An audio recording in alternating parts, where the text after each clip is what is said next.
Donc Vincent Guichard, je suis plutôt archéologue de formation, d'auto-formation, et je dirige depuis presque l'époque des Gaulois le site de Bibracte. Thomas Ménard, donc je suis chargé de projet au CMQ ITIP également, et je suis effectivement historien de formation. J'ai fait toute une partie de ma carrière dans le patrimoine, la culture, l'histoire, etc. Et effectivement, quand on m'a confié l'organisation de cette programmation du Festival de la transition écologique et numérique en Bourgogne-Franche-Comté dans sa partie Saône-et-Loire, je me suis dit que ça serait bien de replacer ça dans un contexte beaucoup plus historique, sur du long terme, si j'ose dire. Ça, c'est la déformation des historiens. Et je me suis demandé, en fait, finalement, si ces notions de réchauffement climatique, de pollution, voire de transition, c'était quelque chose de totalement neuf, comme on pourrait l'imaginer, ou si c'était beaucoup plus ancien. Et du coup, je me suis dit que ça pourrait être intéressant d'inviter Vincent pour parler de tout ça. Donc l'idée, c'était d'essayer de replacer quelques-unes des problématiques qu'on se pose aujourd'hui dans le contexte de nos ancêtres les Éduins. Aborder des questions comme la pollution, l'industrie, l'agriculture, l'énergie, etc.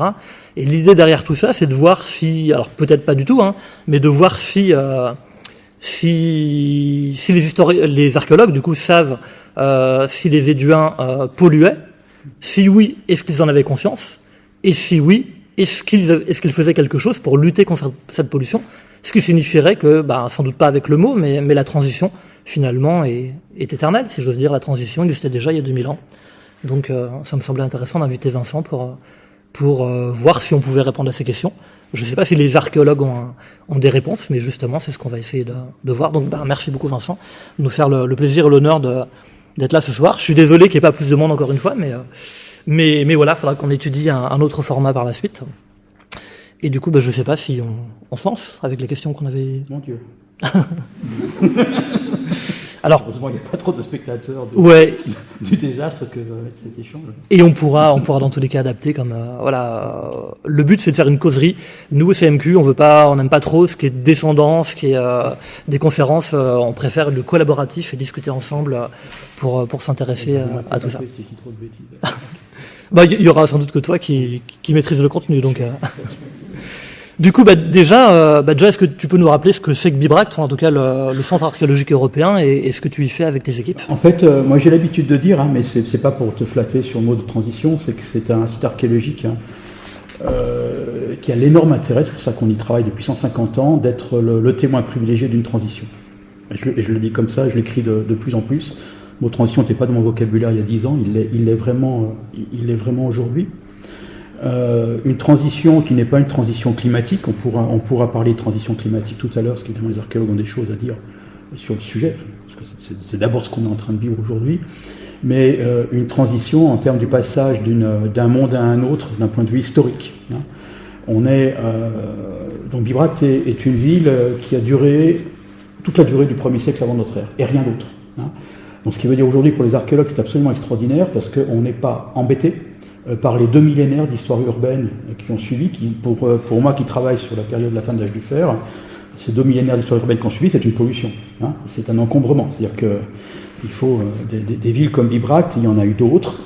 Par exemple, je pense dans notre région, Besançon avait à peu près le même statut au 1er siècle avant notre ère, mais aller rechercher les vestiges archéologiques de la Besançon du 1er siècle avant notre ère, il faut les remonter derrière la ville contemporaine, parce que ce qui est très désagréable à Besançon, c'est qu'il y a encore des habitants. Alors, c'est vrai, les archéologues, c'est effrayant.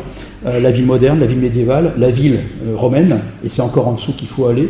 Donc, c'est assez dégradé, c'est très profond, et on n'a pas une vision qui est large. Tandis qu'à Bibracte, les habitants ont eu le bon goût de se barrer vers Autun très très vite. Et donc, on remonte immédiatement de 2000 ans en arrière en remuant juste les feuilles mortes, pratiquement. Ça, c'est pour les méthode. Donc pourquoi une transition? C'est qu'en fait, on est une période charnière. Ces Gaulois, ces Celtes, si on veut leur donner un nom, mais on ne sait même pas s'ils s'appelaient comme ça eux-mêmes, en tout cas ces Éduins, donc appartenaient à un ensemble qui était assez refermé, je dirais, sur l'Europe tempérée, on va dire. Donc cette Europe, cet espace qui va de l'Atlantique à l'Europe centrale, qui va contourner les Alpes par le nord et qui va être au sud des grandes plaines du nord de l'Europe. C'est l'espace dans lequel on va voir apparaître des villes qui ressemblent à Bibracte. On peut appeler ça l'Europe celtique si on veut. C'est ça serait une convention. On voit, il y a d'énormes d'échanges de façon très très importante dans cette région-là, 5e, 4e, 3e siècle, 2e siècle avant notre ère, et le développement qui est très fort au 3e et au 2e siècle. Il y a vraiment un changement d'échelle démographique, et c'est un des grands défis de l'archéologie en ce moment, d'essayer d'arriver à quantifier cette évolution démographique. C'est extrêmement difficile, mais qui se fait dans le cadre d'un développement qui est pour l'essentiel endogène, pour autant qu'on puisse le dire. En fait, on voit peu de signaux, de choses qui viennent de l'extérieur, qu'il s'agisse des objets, qu'il s'agisse des idées. Et puis à la fin du IIe siècle, il y a un moment de basculement qui concerne toute l'Europe et particulièrement ces régions, avec des contacts à plus grande distance qui vont l'échelle continentale, avec notamment ce qu'on peut appeler l'empire gréco-romain, c'est-à-dire ce très très vaste ensemble politique cohérent qui, à partir de la fin du IIIe siècle, contrôle la totalité de la Méditerranée et qui va commencer à avoir des vues vers le nord, notamment, on en parlera tout à l'heure, des questions de ressources naturelles qui peuvent être rares dans le monde méditerranéen. Mais pas seulement cela, il y a d'autres populations qui se mettent en mouvement. Alors c'est très documentaire historiquement, mais un peu moins par l'archéologie. C'est aussi un défi du moment. On a fait plusieurs colloques récemment sur le sujet, dont un Bibracte. Les différentes sources historiques, donc contemporaines ou plus tardives, nous disent qu'il y a des peuples du nord de l'Europe qui commencent à bouger sérieusement à la fin du IIe siècle. Et pendant un demi-siècle, entre 110 avant notre ère et la guerre des Gaules incluse, un peu plus qu'un demi-siècle, en fait, toute l'Europe va être en mouvement perpétuel, avec des conflits sans fin, même d'une période visiblement extrêmement violente. Probablement, on peut penser que Bibracte et la génération de villes qui appartiennent au même ensemble que Bibracte apparaissent dans ce contexte-là, dans un contexte de crise, en fait. Et donc, ce qui va résulter de cette période de crise, donc qui commence à la fin du IIe siècle, et qui commence peut-être un petit peu avant en Europe du Nord, le long de la Baltique, mais qui est mal datable aujourd'hui, et en tout cas pas documenté par les sources historiques, ça va être qu'une vaste partie de l'Europe moyenne va être englobée dans l'Empire romain. Et ça pour nos régions, ça se fait à la toute fin du 1er siècle avant notre ère. Et c'est marqué, et ça va être notamment l'abandon de Bibracte et la reconstruction d'une autre capitale pour les Éluins, qui appartient à une autre génération urbaine, beaucoup plus documentée. Puis ça va encore continuer un petit peu pendant la première moitié du tout le 1er siècle de notre ère. Et puis au final, la limite nord de l'Empire romain va se limiter à se stabiliser à ce moment-là. Donc voilà le contexte. Alors Bibracte, du coup, c'est une ville qui est en plus intéressante parce que c'est un front de contact entre ces populations d'Europe celtique et d'Europe méditerranéenne, parce que le peuple éduin en fait occupe une position privilégiée sur les axes de circulation entre la Méditerranée et la mer du Nord. Évidemment, l'axe Rhône-Saône est absolument essentiel.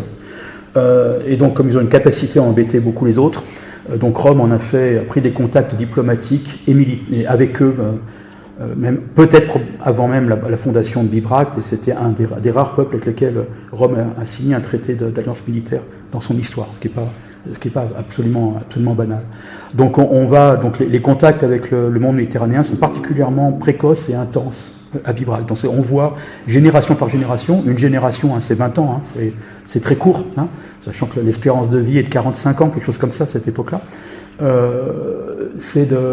On voit, mais vu tous les 20 ans, un pas de plus qui est fait vers le renforcement des contacts. On voit avec ce que voient les archéologues, c'est des matériaux, c'est-à-dire c'est des objets qui finissent dans les poubelles de la ville, puis c'est l'architecture que l'on va construire, puis c'est la fonction de l'architecture avec notamment une architecture publique qui montre l'importation de modes de fonctionnement civique de type romain dès le lendemain de la guerre des Gaules, par exemple. Voilà ce qui nous intéresse sur cette montagne. Du coup, guerre des Gaules, c'est quoi, 52 58, 51 avant notre ère. D'accord, ouais. Et avant Bibracte, c'était quoi? C'était des villages qui se sont réunis. Il y a une période de développement. Développement, c'est jamais régulier. Il y a des périodes de prospérité, puis des crises. Et toute l'histoire de l'humanité est comme ça, et c'est pas fini probablement. On voit, si je prends l'âge du fer conventionnellement, mais c'est très conventionnel, c'est entre le 8e et le 1er siècle avant notre ère.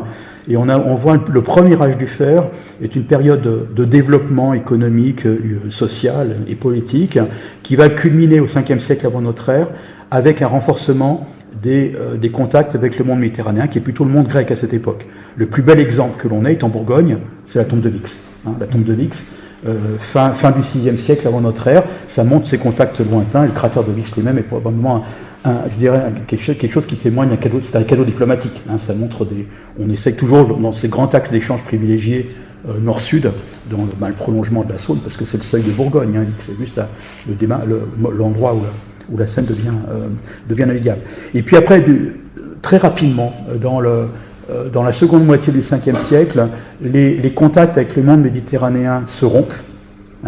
Et ces embryons de villes qu'on avait, notamment sur le mont La Soie, on en connaît une douzaine d'exemples équivalents, notamment au sud de l'Allemagne, au 6e et au 5e siècle, disparaissent. Donc en fait, il y a une société qui se disloque, en forme de dislocation de l'organisation sociale, probablement pour des raisons internes à ce monde celtique, entre guillemets, parce qu'en fait, il n'y a aucun témoignage, il n'y a pas de corrélation avec des événements précis dans le monde méditerranéen à cette époque-là. Donc on va avoir affaire, tout le 4e siècle, à une société qui est organisée en petites communautés, c'est-à-dire que même les lieux de vie, on a énormément de mal à les voir, parce qu'ils ont laissé des traces très très ténues, et on se déplace de génération en génération. Ce qu'on trouve un peu mieux, c'est les tombes, parce que les tombes, c'est creusé dans le sol. Donc, et en plus, on pratique l'inhumation à cette époque-là. Un trou, 1 mètre dans le sol, ça a plus de probabilité de se conserver qu'une maison qu'on a posée par-dessus le sol. Donc voilà, c'est essentiellement une archéologie funéraire. Et puis au 3e siècle et au 2e siècle avant notre ère, surtout au 2e siècle, on voit de nouveau un développement démographique et économique avec un investissement absolument incroyable, notamment des plaines. C'est-à-dire qu'on peut, par exemple, dans le bassin parisien, on ne peut pas faire une tranchée de plus d'1 kilomètre sans tomber sur une ferme gauloise de cette époque-là, pour vous donner une densité extrêmement forte. Mais un monde qui est en fait un monde sans village. Le village, sous nos latitudes, c'est une invention de l'an 1000. Même à l'époque romaine, il n'y a pas de village. Mais on voit donc un habitat qui est extrêmement dispersé, avec toute une hiérarchie sociale qui s'exprime dans l'architecture. Et puis on voit apparaître progressivement, à partir de la fin du IIIe siècle, et ça se massifie au IIe siècle, des agglomérations qui sont des agglomérations plutôt de marché, qui sont un petit peu, si vous voulez, c'est les bourgs du Moyen-Âge, donc des lieux où on fait du business, et on va les trouver à des points de rupture de charge sur le paysage, le long des rivières, à des croisements des croisements de routes commerciales, et de façon tout à fait significative, on ne se préoccupe absolument pas de mise en défense. C'est-à-dire les sites sont ces agglomérations qui peuvent parfois faire une centaine d'hectares, voire plus, se positionnent pas du tout en fonction de position défensive, contrairement à Bibrac, qui domine son paysage. Et au contraire, c'est vraiment les routes commerciales. Et on s'aperçoit à la fin du IIe siècle, en même temps que ces grandes agglomérations fortifiées comme Bibrac apparaissent, en fait, il y a une désagrégation de ce réseau d'agglomérations plus ancienne, qui est plus ou moins intense suivant les régions, mais qui est globale, je dirais qu'à l'échelle d'une grande partie de l'Europe. Voilà. Et du coup, pour des questions de sécurité, j'imagine. Enfin, c'est quelque chose qu'on avait un peu oublié, parce que alors aussi, quand on parle de transition, parce que le regard sur le passé change en fonction des problématiques du moment. L'archéologie des 30 glorieuses et des grandes heures du marxisme, parce que les deux vont ensemble, en fait, interroger le passé pour comprendre en quoi le progrès était le moteur de l'histoire. Typiquement, dans les années 70 et 80, quand on parlait du grand parc de Bibrac, qui est un rempart de 5 km de longueur, donc c'est quand même pas rien, on disait, mais c'est tout simplement une marque de prestige plus supplémentaire d'une communauté humaine, les Éduins, qui sont en train de se développer. Non, aujourd'hui, la lecture qu'on en a en 2022, c'est que, vu le caractère massif et extrêmement soudain de ce phénomène d'enfermement, incastellamento, disent les historiens médiévistes, parce qu'on a la même chose autour de l'an 1000, c'est pas purement pour le décor et pour le prestige qu'on construit des remparts, c'est tellement général qu'un rempart c'est d'abord fait pour défendre des villes. Alors bien évidemment, construire un rempart massif, ça mobilise une population importante, ça contribue à renforcer la communauté, donc toujours auto-performateur, ce genre de geste. Hein. Ça, probablement, la communauté éduenne a dû renforcer sa cohésion dans le cadre de ces crises. On voit très bien en Ukraine ce qui se passe depuis moins d'1 an, à quel point le sentiment national ukrainien, en quelques semaines, a explosé. Donc c'est aussi intéressant, parce qu'on peut imaginer que ces communautés de la fin de l'âge du fer, les 60 peuples gaulois que César mentionne, ils se sont peut-être pour une grande partie construits dans cette période de crise. Alors justement, tu nous as parlé du lien privilégié finalement des Éduins avec Rome, mais quelle était la place des Éduins parmi les peuples celtiques, je sais pas comment il faut dire, et notamment leur rayonnement Bourgogne? Est-ce que c'était que Bibracte ou est-ce que ils avaient un rayonnement? C'est des territoires à l'échelle d'une région, donc enfin d'une région d'avant la loi nôtre, on va dire plutôt, une région de taille plus raisonnable, puisque le territoire des Éduins, pour autant qu'on puisse le restituer, est limité à l'est par la Saône, à l'ouest par la Loire et l'Allier, au sud quelque part autour des monts du Beaujolais, dans le Beaujolais, dans ces coins-là. Et au nord, on doit avoir les marches du bassin parisien. On considère qu'Avallon est encore dans le territoire du Rhin. Donc le Morvan est vraiment la citadelle centrale, à partir desquelles on contrôle des voies de commerce qui sont particulièrement importantes. Avec un territoire de cette taille, les Éduins sont probablement une des plus grosses forces politiques. C'est en tout cas, c'est ce que nous dit César. En plus, c'est assez cohérent avec l'archéologie pour l'époque. Ce qui est beaucoup à l'époque où il n'y avait pas de voiture, pas de... Voilà, oui, mais bon, on est capable, quand on lit le récit de César, et c'est un peu la façon de faire la guerre à cette époque-là, on est tout à fait capable de mobiliser à la belle saison des armées avec des effectifs de dizaines de milliers d'hommes, voire plus, pour se faire la guerre, et ça va hyper vite. C'est-à-dire que la logistique marche également très très bien. Il y a peut-être, si on en croit certaines sources historiques, mais on ne peut pas les réfuter, donc on est obligé d'y croire, peut-être 2 ou 3 millions de disparus ou de déplacés pendant la guerre des Gaules. C'est monstrueux. On vient de découvrir probablement les vestiges de la bataille d'Orange, qui est une grande bataille du 105 avant notre ère. Suivant les sources écrites, il y aurait peut-être 100 000 Romains qui auraient été massacrés pendant la bataille, en quelques jours. C'est impensable aujourd'hui. Même la Première Guerre mondiale, d'une certaine façon, c'est pas pire. Ouais, à l'échelle de la population, ouais. Alors, du coup, la dernière conférence ici, la dernière causerie, c'était à propos de l'urbanisme. Aujourd'hui, quand on fait Bibracte, c'est des forêts, des prés et des fouilles. Mais à l'époque, à la grande époque de Bibracte, c'était une ville. Donc, à quoi elle ressemblait cette ville en fait? Alors bon, la population déjà, c'est difficile à dire. En tout cas, l'ordre de grandeur, c'est 10 puissance 4. Voilà. C'est pas 1000, c'est pas 100 000, c'est quelque part entre les deux.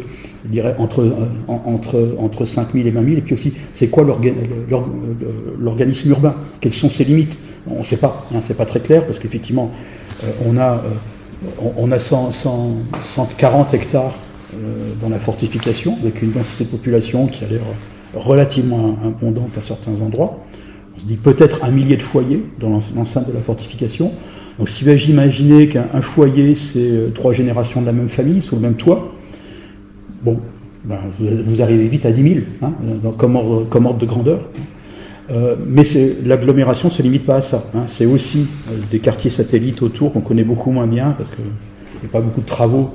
Tout ça est masqué par le pâturage et la forêt. Mais on connaît notamment une agglomération satellite avec des vestiges, c'est près d'une centaine d'hectares autour des sources de l'Yonne. Et puis c'est aussi probablement une densité de population des campagnes beaucoup plus forte, qui approvisionne la ville aussi. Donc il y a un pôle de population qui se compte en dizaines de milliers d'habitants. Voilà. Et du coup la ville c'est... Parce qu'à l'époque romaine, les effectifs des villes, alors peut-être qu'il faut les revoir à la hausse, on était trop prudents, c'est 20 000, c'est 50 000, c'est très rare. Dans l'estimation, c'est très rarement plus de 50 000. Mais peut-être qu'on minimise en fait. Pour faire participer, je vais poser une question. Donc les ressources combustibles, c'est donc le bois. Est-ce que le fait qu'il y ait cette concentration, parce qu'il y avait sur la ville, il n'y a plus rien, donc il faut aller le chercher en bas. Voilà, c'est la catastrophe écologique qui était la ville gauloise de Bibracte. Je crois qu'on y vient. Ah oui. Donc c'est, bon, on part sur ce sujet-là. On peut, tout à fait. C'est dynamique, donc on peut. Alors voilà, donc un des sujets sur lesquels on travaille, c'est une recherche qui est pluridisciplinaire, hein, c'est de voir quel était l'impact de la ville sur son terroir proche et puis sur un territoire plus vaste. Donc pour cela, on va mobiliser des disciplines comme l'étude des sols. Hein, les sols enregistrent l'activité humaine, la dégradation, etc., les phénomènes de colluvionnement,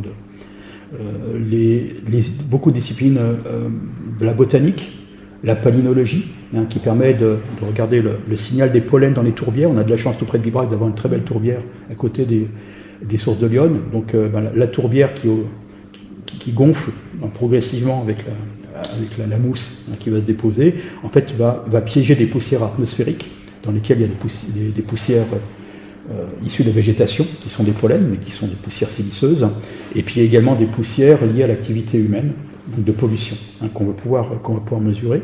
Donc des géochimistes qui vont travailler sur les paléopollutions, des botanistes qui vont s'intéresser à ce qu'on appelle dans notre jargon les macro-restes végétaux, c'est-à-dire ce qui n'est pas de la taille d'un pollen. Macro-reste pour un botaniste, 1 millimètre, c'est peut-être un beau macro-reste. Hein. Un grain de millet, c'est 1 millimètre, c'est un macro-reste. Pour eux, c'est une question de point de vue, hein, et d'échelle. Donc on trouve beaucoup de ces restes végétaux carbonisés dans les poubelles, hein, quand vous faites cramer votre casserole ou jeter, et puis du coup, l'archéologue arrive 2000 ans après. Ou gorgés d'eau dans des sédiments gorgés d'eau. Et puis, bon, d'autres disciplines de ce type-là.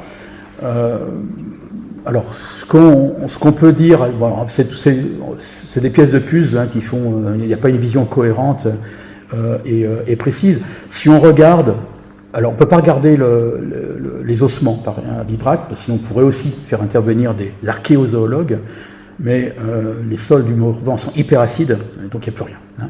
Donc ça, on oublie le témoignage des os animaux. Si on regarde les espèces cultivées, hein, et qui étaient consommées, et qui laissent susceptibles de laisser des traces dans les poubelles, c'est-à-dire qui brûlent quand on fait de la cuisine. La feuille de salade, elle ne se conserve pas, malheureusement. Hein.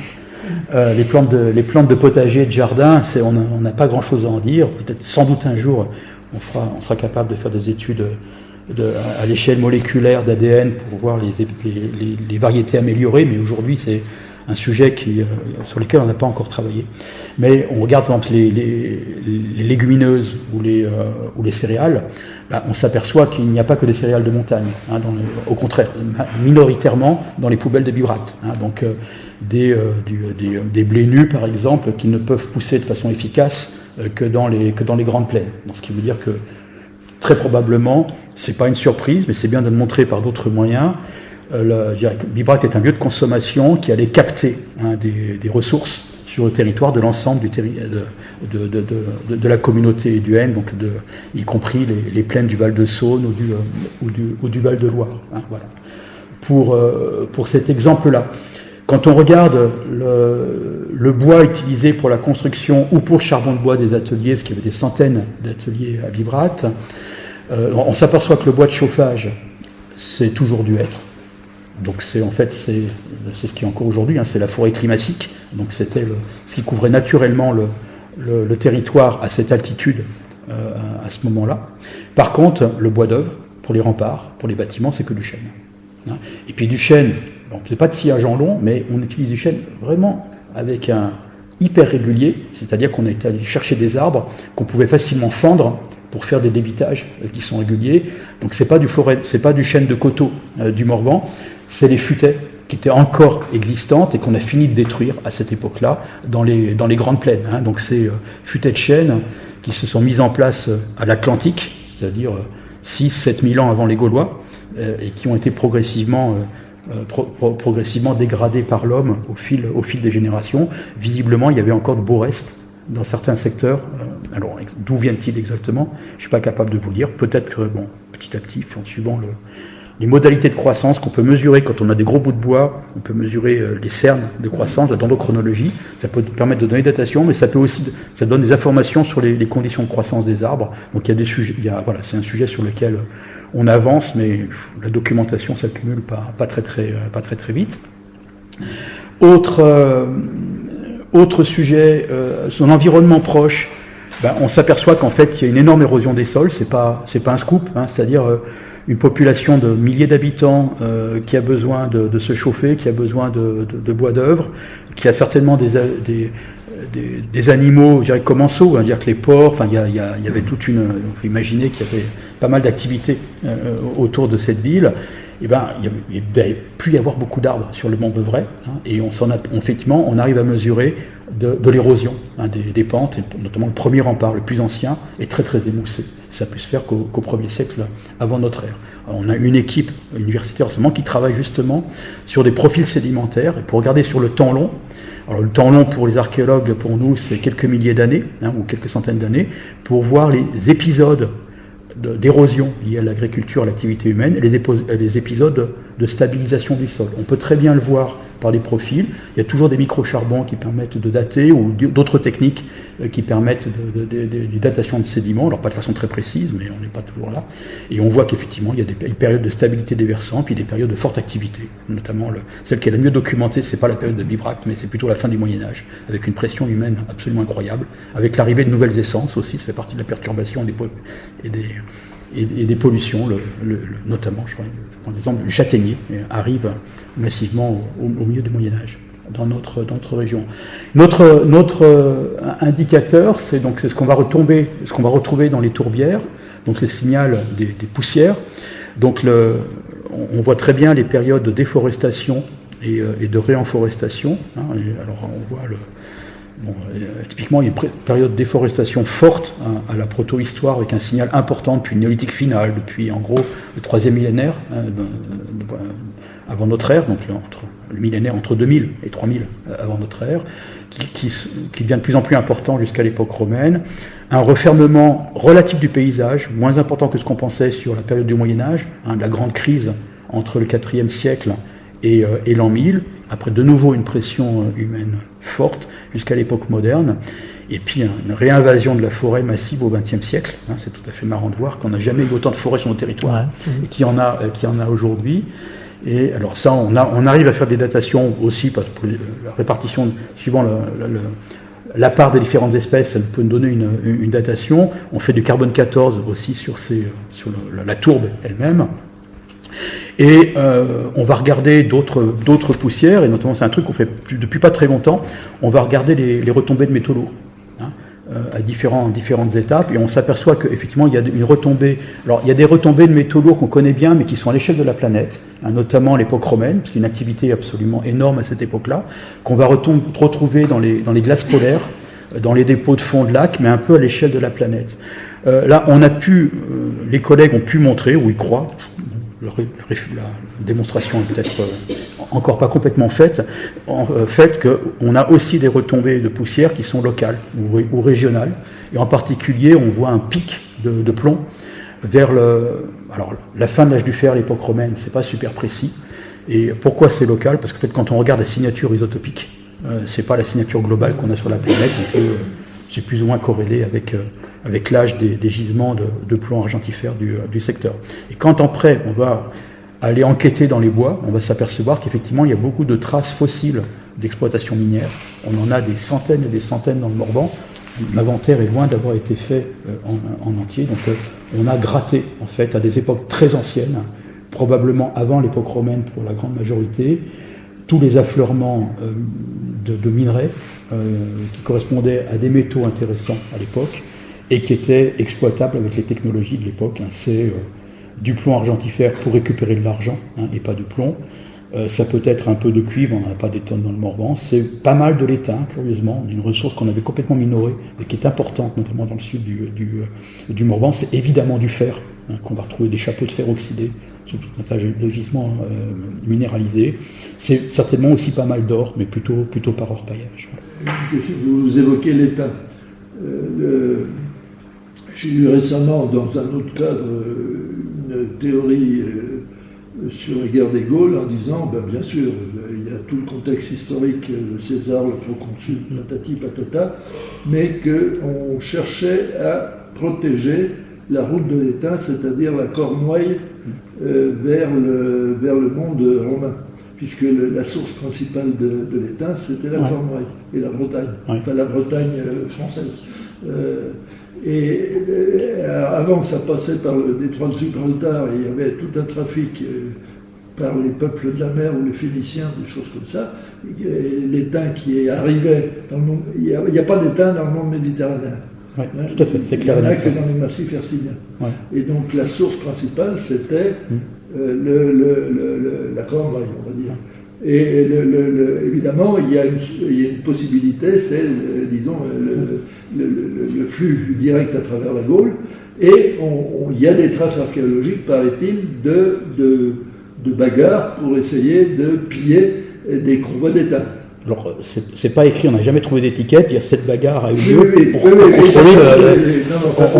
On est dans le fantasme. On ne peut pas démontrer. Non, globalement, je pense que c'est un facteur explicatif qui a du sens et qui est surtout aussi explicité par des auteurs de l'Antiquité. Mais corroborer ça avec des données archéologiques, c'est encore une fois, ce qu'on retrouve n'est pas en désaccord avec ça, si vous voulez, mais n'est pas une démonstration. Pour la période de la guerre des Gaules, personne ne parle de l'étain, mais c'est possible. Bon, il n'y avait pas que de l'étain en Cornouailles, parce que les Gaulois ont fumé les Romains. En fait, par exemple, dans les granites d'Autun, c'est farci d'étain. Et ça a été largement exploité à des époques anciennes qui restent à préciser. Parce que l'âge du bronze, il faut de l'étain. Donc l'étain, il n'y en a pas autour du bassin méditerranéen. Oui, donc, tout à fait. Alors, on a aussi le témoignage des épaves de bateaux qui transportaient ces choses-là. Alors, on a donc surtout, là aussi la péninsule ibérique est extrêmement riche en minerais. Donc on a pas mal d'épaves dès le début de l'âge du fer qu'on a retrouvées chargées de lingots d'étain, de plomb, d'argent, tout un tas de choses, de fer. Aussi, on trafique du métal recyclé aussi, c'est très drôle. On a une épave à Agde, notamment, très ancienne, du 7e siècle après notre ère, qui récupérait tout un tas de vieilles, pas de vieilles ferrailles, de vieux bronzes, qui viennent d'un tout un vaste espace de Languedoc et autour, et qui probablement partaient de l'autre côté de la Méditerranée. Donc ce trafic, ce commerce de métaux à grande distance est très très bien attesté par l'archéologie. Par contre, il nous manque une épave sur la façade atlantique rempli d'étain de Cornouailles. On n'a pas encore trouvé celle-ci. Et les Éduins étaient impliqués dans ce trafic international parce qu'un des aspects... Vu leur position, oui, ouais. Certainement. Et puis un personnage, un protagoniste important de la guerre des Gaules, qui a tellement été agaçant que César l'a fini par le faire assassiner, qui était un des membres de l'élite éduenne, qui s'appelait Dumnorix, et qui a aussi frappé monnaie. On a trouvé quelques monnaies à son effigie. En fait, il était, entre autres choses, ses ressources était le contrôle des péages sur la Saône. Donc voilà, donc faut dire qu'il y avait un gros business, à l'évidence, à la montée, à la descente, parce que c'était, dire qu'on a une époque où l'État n'a pas il n'y a pas d'impôt, l'État n'a pas de moyens d'intervention, il n'y a pas d'administration, il n'y a pas de fonctionnaires, qui est l'époque de rêve, et donc quand l'État a à agir, qu'il s'agit de faire la guerre, de frapper de la monnaie ou de collecter des taxes sur les péages, c'est un système d'affermage, comme on le faisait dans l'Ancien Régime. Et c'est ces gens-là qui étaient vraiment des princes avec un pouvoir énorme, qui sont les adversaires et les protagonistes de César.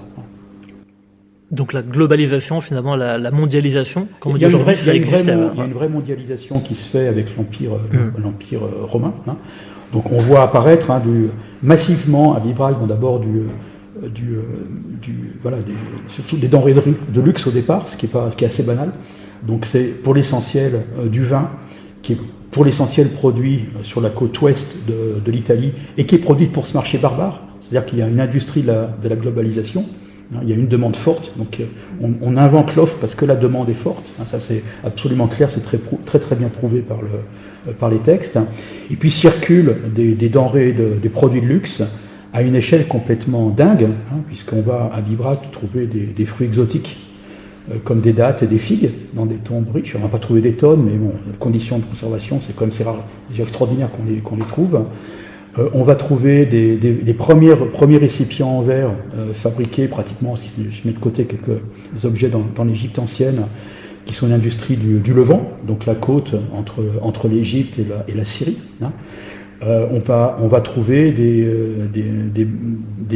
chatons de bagues en pierre dure qui viennent du sud de l'Inde et de Ceylan. Voilà. Donc il y a véritablement une économie monde romaine qui se met en place.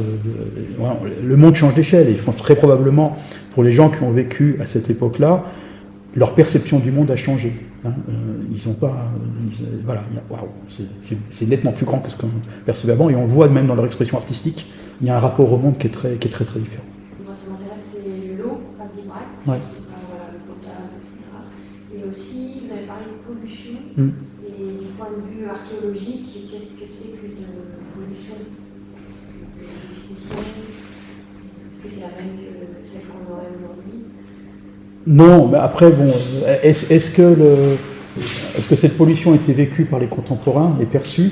Là, on n'en sait rien. Aujourd'hui, ça crée... ces activités minières anciennes peuvent créer des pollutions dans l'actuel. Donc alors, pour nous, on essayait de le faire. Il y a eu une thèse récemment pour regarder en fait les malformations d'animaux, de truites et de souris. Voilà. Et les résultats ne sont pas très probants. Par contre, dans d'autres régions où il y a des activités anciennes, je pense dans les Cévennes, on voit encore aujourd'hui, il y a vraiment un impact sur les êtres vivants d'aujourd'hui, d'exploitation qui ont 2000 ans, qui est vraiment fort. Ça mobilise, si vous voulez, voilà. S'il n'y avait pas eu une exploitation humaine, il n'y aurait pas... Non, parce que en fait, l'exploitation humaine a mobilisé, a mis dans les sédiments et a mis dans la nappe phréatique, c'est l'eau en fait qui va évacuer tous ces choses-là qui ont été brassées. Mais du coup, les espèces actuelles. Oui, les formations sur l'ancien, bon, peut-être des travaux, mais je ne vous ai pas en tête. On a toujours parlé, mais est-ce que c'est vraiment validé sur les questions du saturnisme, parce qu'on mangeait dans des gamelles, des gamelles en plomb. Est-ce que je ne sais rien. Sincèrement, là, je donne ma langue au chat. C'est une des théories pour expliquer la chute du monde romain. Quoi. De toute façon, il faut toutes les théories simples. Il faut se méfier des explications monofacteurs comme ça. La réalité est toujours. Ça, c'est pour faire un article pour Nature. Ouais. Mais du coup, en revanche, ce qui est sûr, c'est que leur pollution de l'époque a toujours un impact 2000 ans après. Oui, puis même sur la pollution des sols, alors ça a même commencé avant. C'est-à-dire que dans certaines régions de l'Europe, c'est peut-être le cas dans le Morvan, on n'en est pas assez documenté, mais je pense dans les régions où les sols sont fragiles, dans des régions de montagne ou les régions qui ont été très très bien étudiées d'Europe du Nord, je pense notamment de Grande-Bretagne, parce que ils sont très très bons là-dessus. On s'aperçoit que donc, les sols qui ont été mis en place après la dernière glaciation, donc à l'époque atlantique, donc période du maximum, de l'optimum climatique qu'on devrait être en train dont on devrait être en train de s'écarter, ce qui n'est pas le cas avec l'entrée dans l'Anthropocène. Donc il y a eu des forêts avec donc des sols, de l'humus qui s'est mis en place, mais peu épais parce qu'on est dans des régions, voilà, quand même. Les sols le sous-sol est très pauvre, très peu de nutriments et puis des conditions qui ne sont pas évidentes, où on a pu voir que en fait, ces sols sont complètement dégradés par l'activité humaine et en l'occurrence par le pastoralisme dès le début de l'âge du bronze, c'est-à-dire il y a 3000 ans, et sont abandonnés par les pasteurs, par les paysans dès cette époque-là. Et on ne va pas y revenir, ce qui explique qu'aujourd'hui, dans certaines régions, je pense notamment il y a eu très très belles études dans le Devon, dans tous les massifs du sud-ouest de l'Angleterre, où on a des paysages fossiles intacts de l'âge du bronze, où on voit les murets de parcelles et tout. Parce que depuis il y a de la lande, on a complètement dégradé. À Bibracte, on a un énorme problème aujourd'hui de dépérissement forestier. Donc il se trouve, parce que j'ai des gens qui travaillent, des collègues qui travaillent sur les sols pour des raisons archéologiques, on commence à regarder les sols aussi du point de vue de leur corrélation possible avec le dépérissement forestier. En fait, on s'aperçoit qu'il y a une dégradation phénoménale des sols sur le Mont Beuvray, pas du tout normale dans les forêts du Morvan, parce qu'il y a une activité humaine très ancienne. Voilà. Donc ça, c'est des choses qui sont vraiment importantes et qui commencent à être bien étudiées. Moi, j'ai longtemps travaillé dans la région de Clermont-Ferrand, où on a la plaine de Limagne, qui est un réceptacle, un enregistreur de tout ce qui se passe sur les versants. Et on s'aperçoit que les sols des versants sont à peu près stables jusqu'à la fin de l'âge du fer. Et dès la fin de l'âge du fer, l'époque romaine, tout descend dans la plaine. Alors c'est très spectaculaire et très facile à voir. Et après c'est défini, après c'est irréversible, hein, c'est-à-dire qu'on a foutu en l'air les sols atlantiques et ils sont plus là. Hein. Il faudrait des milliers d'années pour les restaurer. Hein. Donc là pour le coup, les pratiques agropastorales ont un impact extrêmement durable sur la qualité des sols. Donc finalement déjà aujourd'hui le secteur le plus polluant c'est l'agriculture dans le monde. Mais finalement, l'agriculture de cette époque continue à... On n'avait peut-être pas forcément des pratiques agricoles qui étaient très très vertueuses. Mmh. C'est vachement facile de faire du brûlis. Hein. Oui. Et une fois qu'il n'y a plus de végétation au sol, un gros orage, tout part, hein, par exemple. Ouais. On n'a pas été toujours vertueux dans le passé. Alors, une question toute bête, mais alors c'est même un peu trivial, mais aujourd'hui on sait qu'une partie justement de la pollution elle est liée au paix des vaches. Est-ce que les archéologues savent si les vaches fonctionnaient de la même manière il y a 2000 ans? Peut-être pas, ou peut-être, mais... démontré que les vaches pétaient moins l'âge du fer que ouais. Ça, je pense que je peux l'affirmer. Ok, d'accord. C'est un spécialiste du sujet. Je vous ai dit que c'est une question bête, mais... Probablement, ils ne mangeaient pas de viande. Bah c'est ça, ouais. Voilà.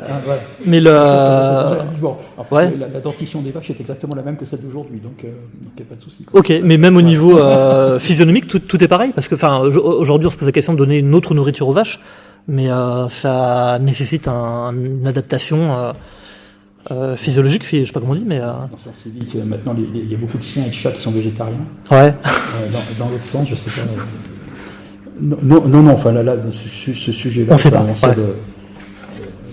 La physiologie des variétés animales était déjà énormément évoluée par rapport aux espèces sauvages dont elles étaient dérivées. D'ailleurs, on avait certaines espèces qu'on a complètement oubliées dès l'âge du fer. Donc, question de sélection marche, mais sur cette question-là, je pense que c'est la même chose. Pas grand-chose à dire. Ouais, ok, d'accord. Est-ce qu'il y a vraiment des choses à dire sur Et du coup, pour l'eau, la question de Sandrine pour l'eau, la gestion de l'eau à Bibracte. En fait, on a l'impression que avant la romanisation, et les Romains, on sait qu'ils avaient une culture de l'eau. Les aqueducs, les thermes, donc ils adorent gérer l'eau. Et puis, la culture méditerranéenne, l'eau était aussi, parce que c'était précieux. Et effectivement, à Bibracte, dès que la romanisation arrive, même une des premières constructions à la romaine qu'on ait à Bibracte, c'est un aqueduc. Alors, c'est un conduit plutôt de canalisation et d'évacuation de l'eau, probablement d'une source qui était aménagée, mais on n'a pas fouillé cette source. Donc il y a une vraie gestion de l'eau, il y a des conduites forcées pour apporter de l'eau dans au moins les maisons les plus riches. Il y a des thermes dans les maisons les plus riches. Il y a voilà, donc la question des égouts, non, ça a l'air c'est moins spectaculaire. Avant l'impact de la romanisation, c'est au milieu du premier avant, il y a très très peu de gestion de l'eau, il y a des puits. Voilà. Donc là, des puits, avec des forages cylindriques, avec des parements de pierre. Donc certains qui sont de sacrés aménagements, le plus profond qu'on ait pu fouiller fait 18 mètres de profondeur. Voilà. Alors qu'en fait, ça semble être plutôt des choses en forme de puits, mais qui sont plutôt des réservoirs, des réceptacles d'eau de ruissellement et d'eau superficielle de toiture, sachant qu'il y a très très peu d'aquifères, sauf localement sur le Mont Beuvray. Il y a une question aussi, est-ce que c'est par exemple la présence d'eau dans le sous-sol qui a fait que la ville s'est installée ici, ou ça n'a rien à Alors c'est surtout la présence d'eau atmosphérique, parce que c'est quand même près de 2 mètres d'eau qui tombe sur le Mont Beuvray. Un sous-sol qui est particulièrement imperméable. Ce qui veut dire que l'eau ruisselle en surface, mais c'est comme tout le Morvan, il n'y a pas de... en fait, c'est un vrai sujet sur lequel on commence à travailler, savoir où est l'eau. En fait, l'eau est essentiellement superficielle, et il y a des sources qui sont à 30 mètres du sommet, en dessous, et qui sont pérennes. Donc ça, c'est une particularité. Donc il y a de l'eau superficielle en abondance, a priori. Après, la question du stockage de l'eau est un peu problématique parce qu'on n'est pas sur des granites, on est sur des roches volcaniques et qui ont une forte densité. Et alors, est-ce que l'eau est dans des failles? Parce qu'il y a quand même, c'est des roches très très anciennes qui ont quand même rejoué à pas mal de reprises, et c'est pour ça qu'il y a autant de minerais métalliques aussi. Il y a beaucoup d'hydrothermalisme. Et puis on devrait le savoir parce que pour l'avenir de la forêt, mieux connaître la ressource en eau et son origine, ça nous aiderait pas mal. Donc j'avais un collègue géologue qui était sur le terrain il y a 2 jours pour commencer à mettre en place des stations d'observation. Est-ce qu'il y avait de la pollution d'eau à cette époque-là? Dans le cas oui, en aval de gisements miniers, comme il y a des gisements miniers un peu partout, il y a une forme de pollution de l'eau, tout à fait.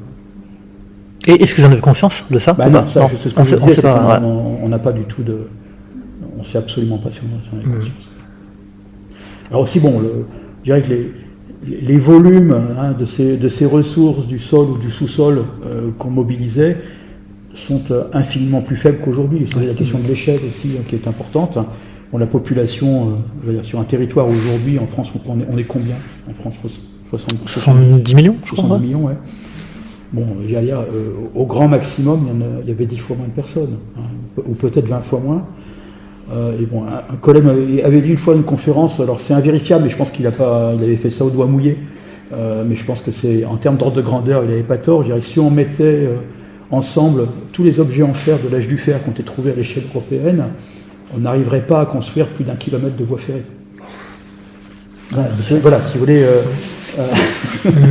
La pollution... Et donc la pollution provoquée par la mobilisation de ces ressources minières, elle est quand même super faible, quoi. Voilà, le gigantisme, le changement d'échelle de la révolution industrielle, c'est juste totalement monstrueux, quoi.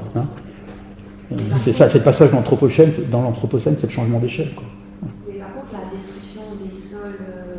Lui, par contre, c'est voilà, l'impact de l'agropastoralisme sur les sols dans l'Europe tempérée, c'est fort dès l'âge du bronze, partout. Y compris à Bibracte, donc. Oui, globalement, absolument partout. Il n'y a pas 1 mètre carré de forêt primaire sous nos latitudes, par exemple. On est déjà dans des régions qui ont suivi plusieurs cycles de déforestation, reforestation. Du coup, tu nous as parlé de pluie tout à l'heure, des 2 mètres qui tombaient sur Bibracte aujourd'hui, mais qu'est-ce que vous savez du climat, justement, à l'époque? Ou du climat ou de la météo, si j'ose dire. Oui, alors le climat n'est pas fondamentalement différent de celui d'aujourd'hui. Donc je rappelle l'optimum climatique. Donc on sait que en fait le Quaternaire, c'est une période très très froide, globalement, mais il y a quelques moments où le climat s'améliore. Donc c'est des interstades glaciaires. Donc celui dans lequel on vivait s'appelait l'Holocène, donc avec un optimum climatique qui est à peu près il y a 10 000 ans, quelque chose comme ça.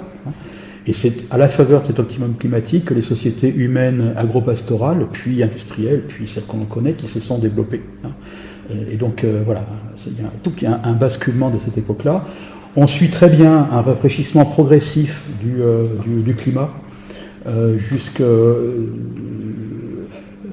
l'âge du fer. Par exemple, on va dire que l'optimum climatique dans le Morvan, c'était plutôt des chênaies tirés. Et on voit arriver à l'âge du bronze du sapin pectiné en quantité, et du hêtre. Donc on voit le rafraîchissement, c'est des essences de climat plus frais.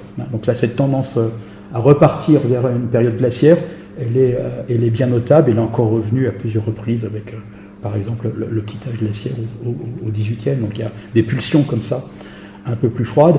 Alors si on zoome un petit peu plus, on pourrait dire que globalement, la première partie de l'âge du fer, première moitié du premier millénaire avant notre ère, serait plutôt une période relativement plus fraîche. Je me dis guillemets parce que une modulation, et on voit ça se réchauffe un peu à la toute fin de l'âge du fer, et le Haut Empire romain. Alors on pourrait dire que c'est la raison pour laquelle l'Empire romain s'est développé, si on veut être un peu simpliste. C'est un adoucissement du climat. Un des symptômes qui est assez spectaculaire, c'est qu'on cultivait en abondance la vigne à des latitudes qui étaient élevées, y compris dans le sud de la Bretagne insulaire. Donc, et dans le nord de la Gaule, il y a des exploitations massives de vins d'époque, de vignes d'époque romaine. Voilà. Donc voilà, l'époque de Bibracte, c'est peut-être un tout petit peu.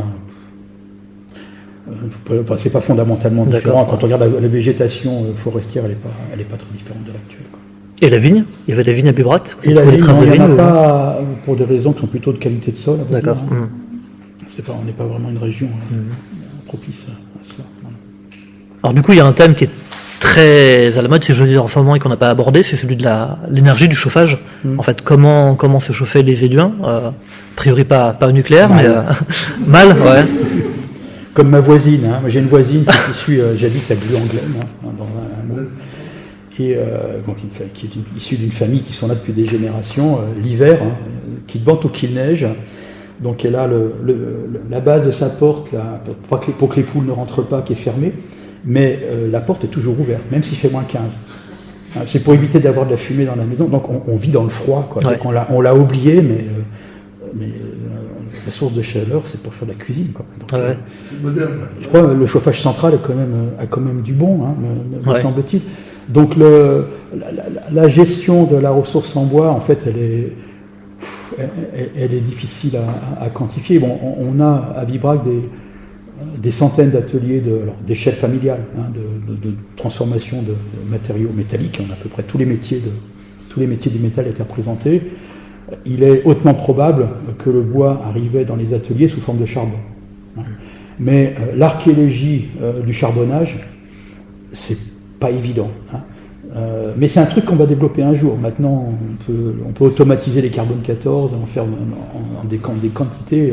C'est un truc, certainement un sujet qui pourra se développer. Et puis dans nos régions, le problème, c'est qu'on a fait énormément de charbon de bois durant la Seconde Guerre mondiale. Donc ça pollue un petit peu pour repérer les vestiges des époques plus anciennes. C'est un sujet qui est vraiment pas, qui est peu traité aujourd'hui. Ouais. Et la question du coup architecturale qu'on a un peu évoquée il y a 15 jours, par exemple la PC1, il y avait un chauffage central, enfin un chauffage par le sol, non Ouais. Ouais. Mais en termes d'isolation, j'imagine que les maisons, même les grandes maisons luxueuses de Bibrac, n'étaient pas forcément très bonnes en isolation. Enfin, il n'y a pas de... Est-ce qu'il y avait des portes, enfin je sais pas, c'était grand ouvert ou... En fait, c'est de l'architecture méditerranéenne. Donc Bah oui. l'adaptation au climat n'était pas terrible. Ils ont mis des poêles à rayonnement dans toutes les pièces, parce qu'il devait visiblement avoir très très froid dans cette architecture. Hein. Donc ils se sont battus. Bon, après, c'est des murs, vous voyez, des murs de 45 d'épaisseur en pierre pour cette maison-là. Donc ça devait, une fois que ça avait pris le froid, ça devait rester froid bien longtemps. Hein. Mais les termes, c'était bien, c'est des salles voûtées qui étaient de petit volume. Donc, quand on avait très froid, peut-être qu'on demandait aux esclaves d'aller chauffer dessous et on se réfugiait dans les termes. Par contre, l'architecture non romaine, qui était déjà en place, c'est plutôt une architecture qui a des volumes intérieurs beaucoup plus petits, donc des volumes plus faciles à chauffer. Des parois en bois, c'est aussi, c'est pas conducteur ni du chaud ni du froid. Hein. Donc peut-être des choses qui étaient plus faciles à rendre habitables. Ok. Du coup, les questions que je posais au début, oui, les Éduins polluaient, et finalement leur pollution de l'époque continue à nous poser problème, mais ils n'en avaient pas du tout conscience. Enfin, on ne sait pas s'ils en avaient conscience, en tout cas. On ne peut pas le déterminer. Il n'y a pas eu des adaptations qui montrent que... J'ai pas en tête, j'ai pas fait en prévision de ce soir, mais je crois pas que ce soit vraiment un sujet. D'accord, ouais. Et du coup, et aujourd'hui, alors non plus les Éduins, mais les gens qui visitent Bibrac ou les gens qui travaillent à Bibrac, est-ce que c'est des problématiques en termes, je sais pas, en termes de protection du paysage, en termes, t'as beaucoup parlé des forêts, notamment de la gestion de la forêt de Bibrac aujourd'hui. C'est des choses qui, que vous devez gérer en fait. Mais, en tout cas, ce qu'on peut en montrant le dépérissement des forêts, qui est particulièrement problématique chez nous. Hein. En fait, le Mont Beuvray est vraiment un peu l'endroit qui montre les signaux les plus avancés, les plus précoces de tous les problèmes qu'on va avoir sur tout le Morvan, parce qu'on est à l'extrême sud. Ça montre que l'entrée dans l'Anthropocène, c'est pas de la rhétorique, quoi. On est le changement de climat, alors de force qui fait que le climat est ce qu'il est. C'est une réalité qui ne fait que s'accélérer, parce que même d'une année sur l'autre, on revoit les modèles de climat. Donc ça, c'est des choses qu'on essaye d'évoquer avec les visiteurs de plus en plus, quoi. Donc c'est quoi, c'est en termes de maladies de bois, comment on la ressent en fait, des arbres qui sont fragilisés. Ouais. On prend les 4 dernières années, je vais dire 3 années d'extrême sécheresse et d'extrême canicule sur 4. Sur des essences qui ne sont pas du tout faites pour ça. Alors ça les affaiblit, donc elles sèchent directement, ou alors elles prennent, les hêtres vont prendre des champignons, ils sont faibles, certaines espèces de résineux vont prendre des petites bestioles, qui vont les ratatiner en 15 jours. Ben voilà, donc, des êtres vivants affaiblis, la moindre stimulation extérieure, est fatal. Ouais. Et donc, ça s'est constaté actuellement. Ah, complètement. Ben, on a sur le Mont Beuvray, hein, on a 1000 hectares de domaines forestiers. Là, les 3 dernières années, on a coupé les 100 hectares d'épicéas qu'il y avait. Bon, ils avaient été plantés il y a 50 ans. On n'aurait jamais dû les planter parce que ce n'était pas dans leur niche écologique. Donc il ne reste plus un de vivant sur le massif, c'est clair et net, là, ratatiné. Et aujourd'hui, la hêtraie, hein, qui est installée, qui est là depuis 4000, 5000 ans, elle commence à faire vraiment la gueule, elle sèche. Hein. Et c'est pas un scoop, hein, quand on regarde les modèles, hein, de fait d'évolution du climat, il y a toutes les chances que dans 70 ans, il y aura le Morvan ne sera plus viable pour le hêtre, voire même 50 ans. Voilà. Ouais, enfin ça va super vite. Et ça, il n'y a pas de tracé archéologique au-delà de Bibracte d'un aussi grand changement climatique qui a impacté l'humanité? Mais si, il y en a toujours eu. Mais la particularité de l'entrée dans l'Anthropocène, c'est pas l'amplitude, hein, parce que c'est la rapidité. On a une cinétique qui n'existe pas dans les temps géologiques. Hein. Ouais. Si, elle a existé quand il y a un astéroïde qui a frappé la planète et qui en quelques heures a ratatiné toutes les espèces. Hein, mais là, on a une échelle de cinétique qui est complètement inédite. Hein. Ouais. Et ce qu'on disait la dernière fois, il y avait une population tellement moindre qu'il y avait des possibilités d'adaptation. Alors qu'aujourd'hui, comment on fait pour s'adapter à 8 milliards maintenant, Oui, en plus. Mais je veux dire, les 8 milliards, c'est un des effets les plus flagrants de l'Anthropocène aussi. Hein. Ouais. C'est juste pas viable longtemps. Quoi. Et par exemple, c'est une question, ça c'est quand j'ai travaillé dans le tourisme, on va dire en Angleterre, avec des milliers de touristes tous les ans. Enfin, les touristes, ils ont un impact négatif aussi en termes de pollution, en termes de. Oui, bien sûr. Ils continuent à aggraver. Non pas parce qu'ils font pipi sur les arbres, mais c'est bien d'avoir un peu d'azote. Quand on regarde l'impact écologique d'une organisation comme Bibracte, maintenant toutes les organisations sont sommées de quantifier leur impact écologique. Pour nous, très très clairement, hein, le facteur vraiment qui fait bien plus important que tous les autres, c'est le carbone que brûlent les visiteurs de Bibracte en venant nous voir. Pour venir à l'éloignement. On vient pas à pied de la station de tram la plus proche, quoi, parce qu'il n'y a pas de station de tram. Et pour venir chez nous, on vient en voiture et on vient de loin. Ouais. Et là, c'est un c'est l'énorme défi dans ces zones rurales d'inventer des modalités de mobilité qui soient économiquement et écologiquement viables, parce qu'aujourd'hui ça marche pas. On voit même à la Toussaint, par rapport à cet été, quand on voit les autres années précédentes, on a un déficit de fréquentation qui est très clairement s'explique par l'envolée des prix de l'essence à l'automne. Et si le modèle économique, si on fait l'inverse, on dit si on supprime le tourisme, ça ne coûterait plus. Est-ce que votre modèle économique est viable? Mon modèle économique, c'est de ponctionner de l'argent dans la poche du contribuable. Oui. Donc tant qu'il y a des contribuables, Bibracte vivra. La quote-part des recettes directes du tourisme par rapport à...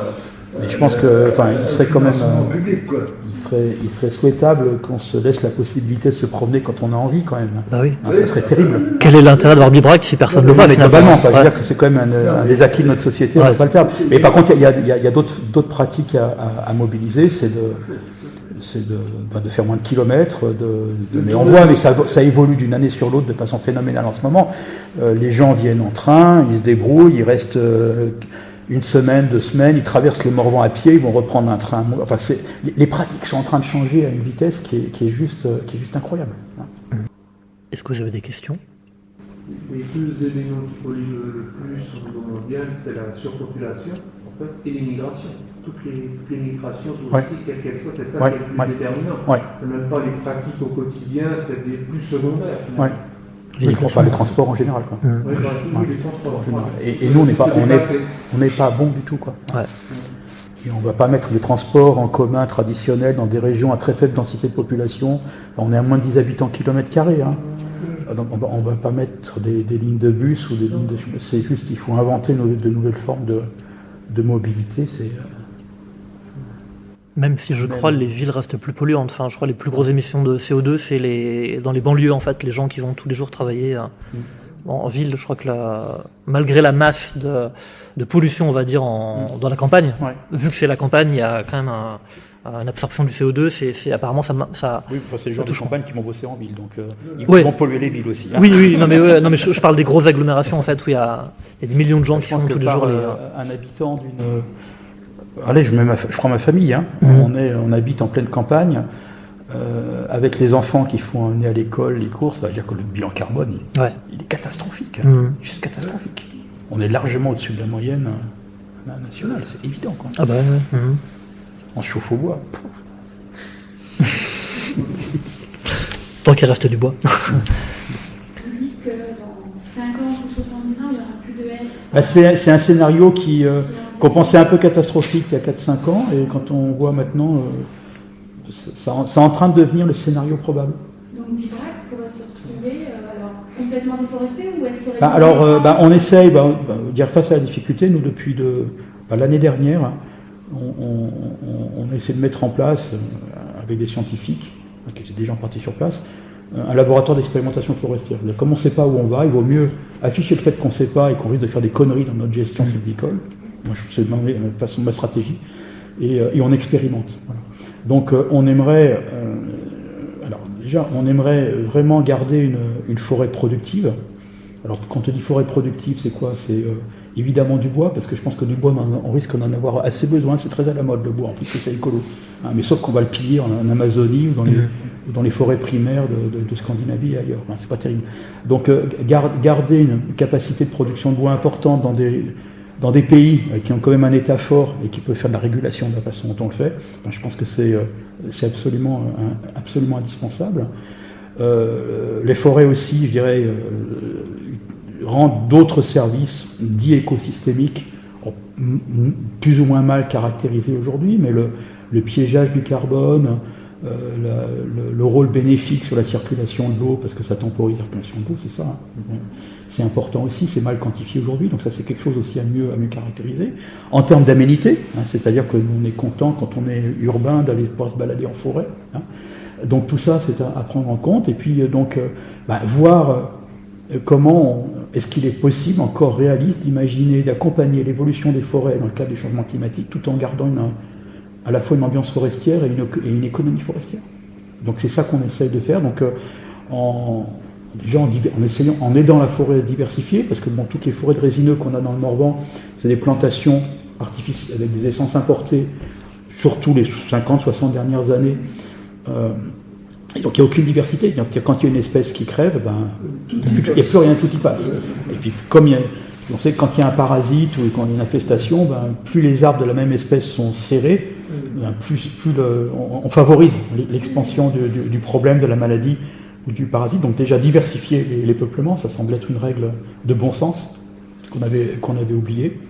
Et puis favoriser des essences qui auraient une capacité à encaisser le changement climatique plus fort. Alors des essences qui peuvent être sur place, je pense le châtaignier par exemple, encaisse relativement bien, ou prendre des essences qui sont déjà sur place, mais aller les chercher ailleurs avec un patrimoine génétique qui est plus adapté. Donc les hêtraies, il y a quelques petits bouts de hêtraies qu'on connaît en Provence, dans les Pyrénées, voire même et qu'on regarde de très très près, on en fait des semences aujourd'hui, et faire des expérimentations, voir si on pourrait les rapporter, ou prendre carrément des essences qui ne sont pas du tout présentes et qui n'ont jamais été au cours de l'Holocène. Hein.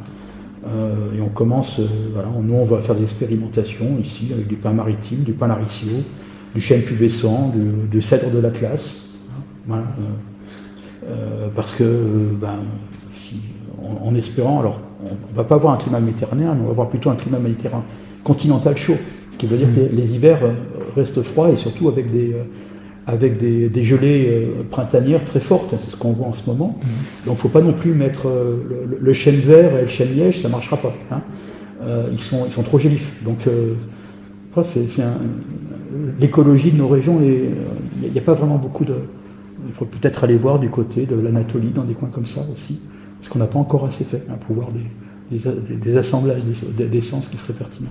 Ça, vous travaillez avec des chercheurs? Oui, alors d'abord on travaille nous d'abord avec l'Office national des forêts, bien évidemment, qui est sur le massif.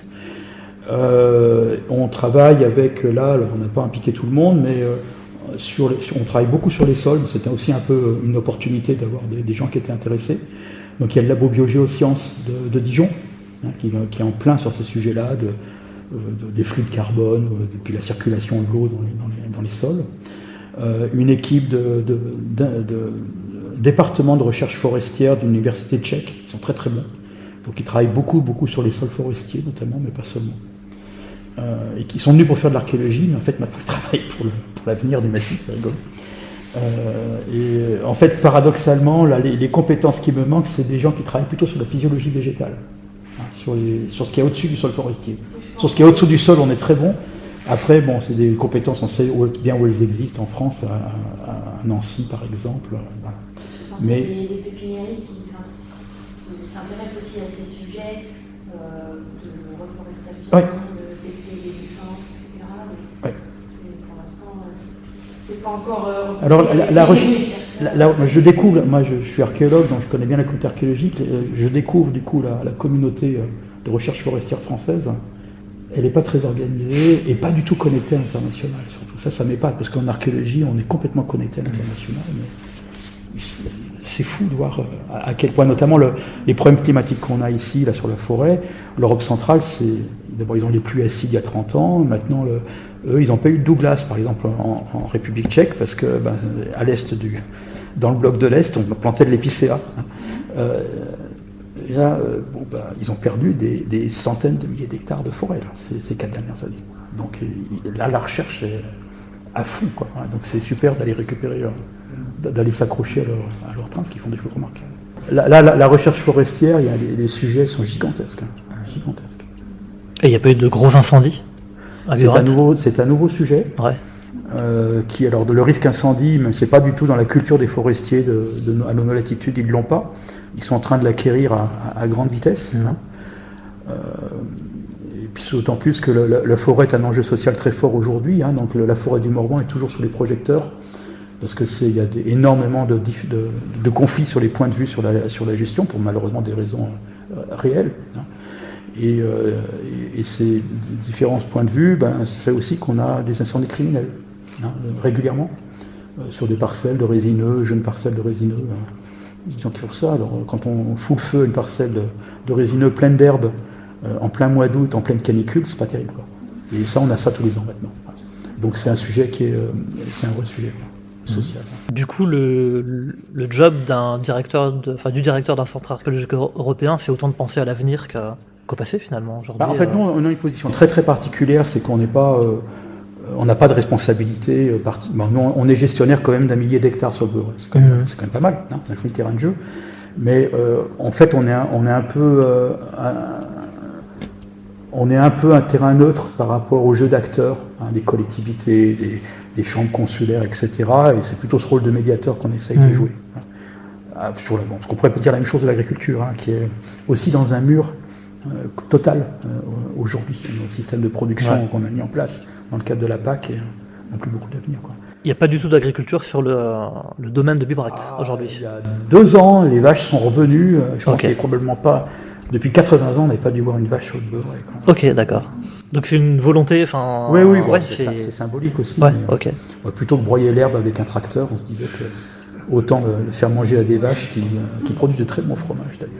Ok, intéressant. Et du coup, le territoire de Bibracte dépend aussi du parc, ou vous êtes totalement une enclave indépendante dans le parc du Morvan? Je rêverais même un peu comme la République de Saint-Marin, avec une fiscalité propre, ça serait bon. Je vendrais des cigarettes, ça serait mon rêve. L'âge de l'économie du Bibracte, c'est pas possible, mais non, je ne sais pas, j'y arriverai. En fait, le jeu d'acteurs territoriaux est complexe comme il l'est partout en France. Hein. Je pense qu'en fait, on a des organisations qui sont tellement complexes que plus personne n'arrive à les gérer aujourd'hui. C'est un des gros problèmes de notre démocratie, c'est que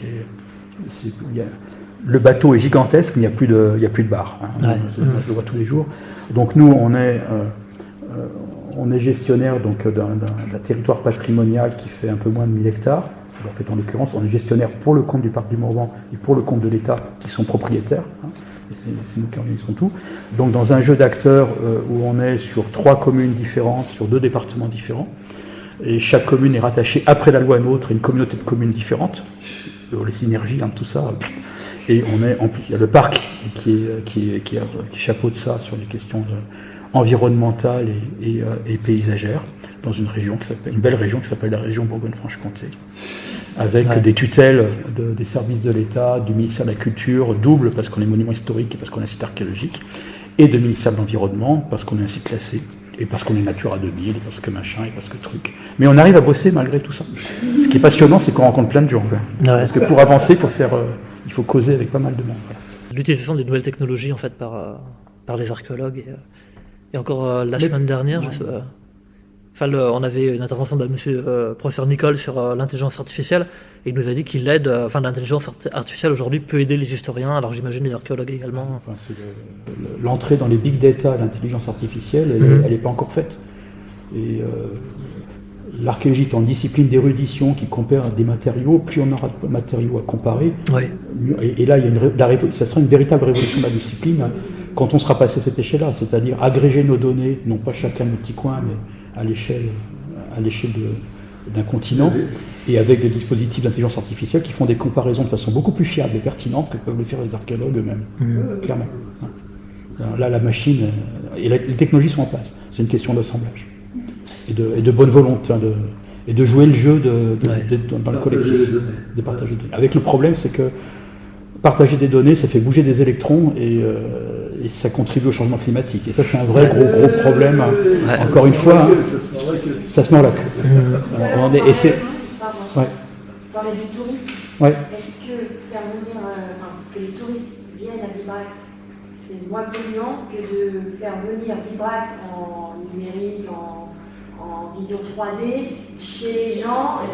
C'est triste. Attendez, moi, justement, c'est l'endroit où on peut se débrancher. De toute façon, le téléphone portable ne passe pas, donc vous l'oubliez.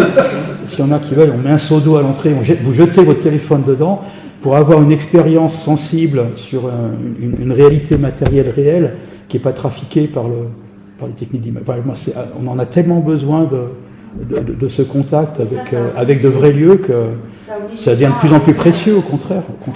Ce qui n'empêche pas après d'avoir des avatars, mais ça reste des avatars, quoi. Merci infiniment à vous pour votre participation aussi, puis merci infiniment Vincent d'être venu nous parler de ce sujet si passionnant, et effectivement, il faudra qu'on réfléchisse à quelque chose sur l'intelligence artificielle. Ça pourrait être intéressant d'aborder ce sujet une autre fois. Merci infiniment à tous et à très bientôt.